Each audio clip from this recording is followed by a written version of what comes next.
Kevin McCarthy here in beautiful London, England. I'm still freaking out. The Tower Bridge is right behind me. Coming up next, my interviews with the stars of the new film, The Three Musketeers, including Orlando Bloom, Milla Jovovich, and Logan Lerman. Stay tuned. There are things in this world worth fighting and dying for. We're warriors. It's who we are. It's what we do. The Three Musketeers.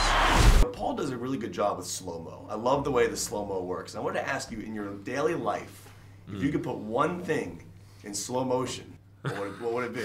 What is the one thing you want to do in slow motion? I've got lots of things flashing through my head. Very quickly. I plead the fifth. I would like to drive a car very fast in slow motion. Yeah, that would be good. Wouldn't that defeat the terror whole out of it. object? Oh, the terror. It's like a white on red. It's like. Yeah, that would be fun. What does he do? Bungee What's jumping. that technique? Bungee jumping really in slow slowly. motion. Yeah, that would be good. Like, I'm thinking out, we're not there yet. That'd be great. That's a good idea. What would be fun in slow-mo? In my everyday life, though. Like Washing your hands. The only thing is, it's like everything, it could just be like really, really slow, right? Because like I'm not like running or jumping through the air or anything cool. So like what, like what do you want to say? grocery shopping? Grocery shopping. In slow-mo? In slow-mo, that would be amazing. Yeah, it'd be cool. It's like you're buying your milk, you're like pulling it out. Yeah, exactly. And then it falls, and then oh god, I have to pay for this, and the I eggs clean it break up. and everything. That would be amazing. Otherwise, it would just be This. Can we make this in slow-mo? Let's do our. maybe this, yeah. Can we get like the Phantom Or camera come in for like a here? handshake. Just, like, Sweat like sweat like flying everywhere. I came to Paris to be one of you. D'Artagnan, you want to be a musketeer? This is your chance. We live in a kingdom controlled by fear. The cardinal rules the land. Buckingham rules the skies. My new war machines will readdress the balance. Now, hypothetically speaking, if you could go through your film resume and pull out one of your good guy characters and have him face this bad guy character, who would you choose and why? It's a good question.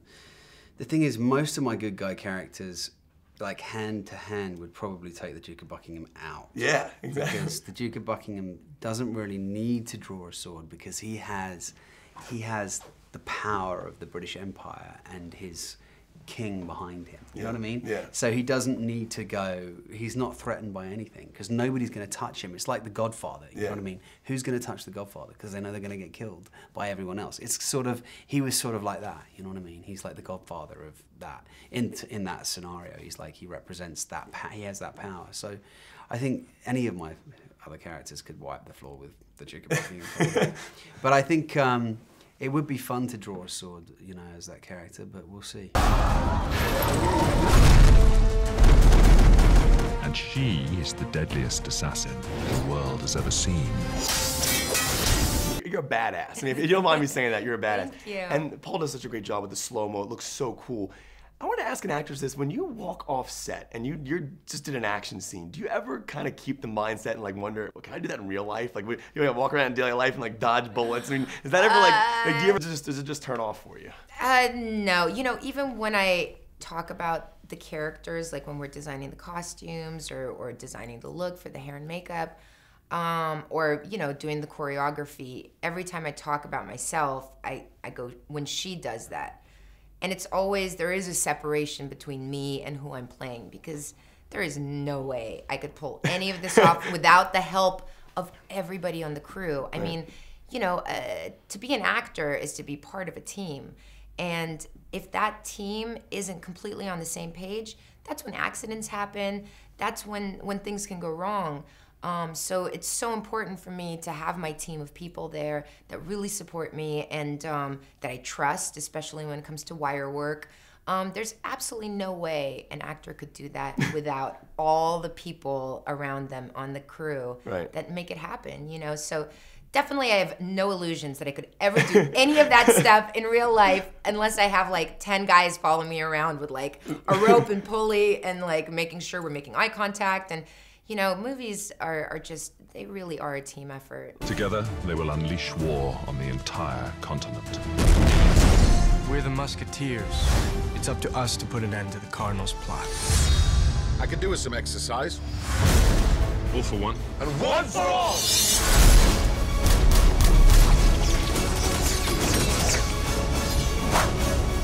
Looking back in your career, you started off very young, and when you look at The Fifth Element, and then you look at your performance in this movie, how do you think you've changed as an actress?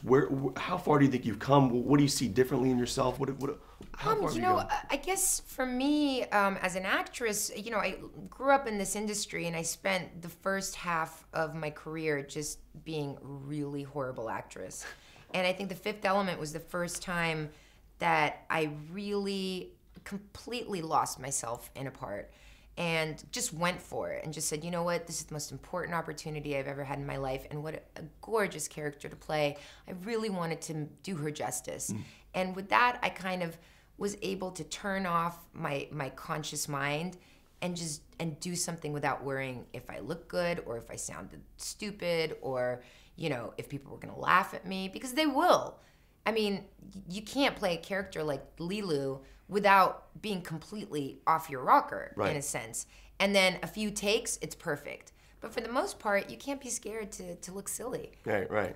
But you do see a change in yourself. Well, yeah, the fact is, I'm not so nervous to look silly now. It's like, you gotta not be scared for people to laugh at you when you're trying new things, when you're taking a risk. I mean, because the first few times, it's never gonna be good because you're still working it out and you're kind of lying, you know? Where now I've gotten to this place where I can feel immediately when I'm lying and go, oh, that's not the right thing. Or, oh, I gotta find why do I say it in this way so that I don't lie when I say it. So I really know where it's coming from.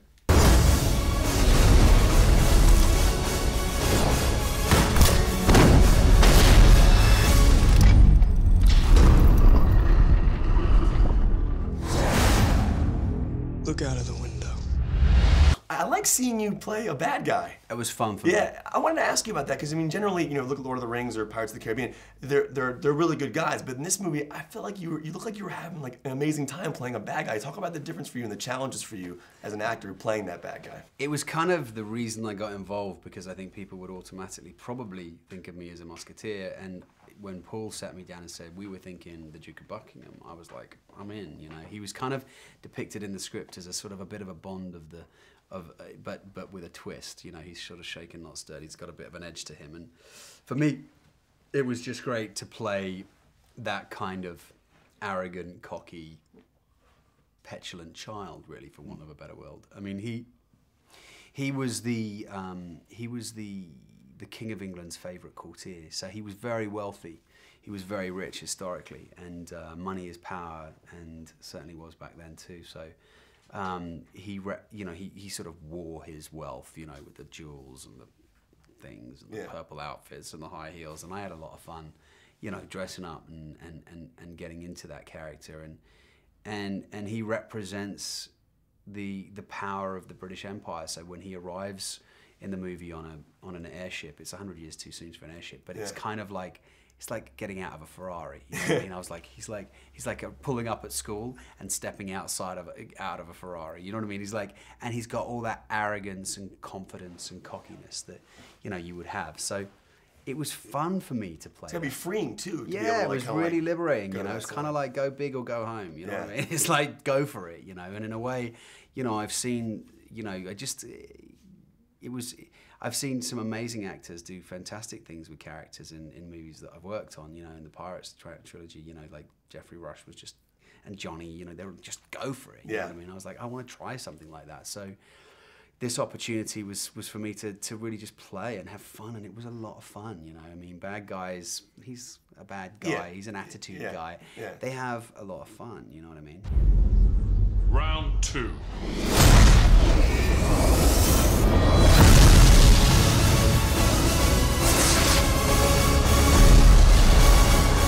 One of the things that I think is amazing is I read a quote from the producer of the film, and he said that Paul has branched out as a director since having a child, and it's something that he wants to do other types of movies, and it kind of gives him more of a creative range.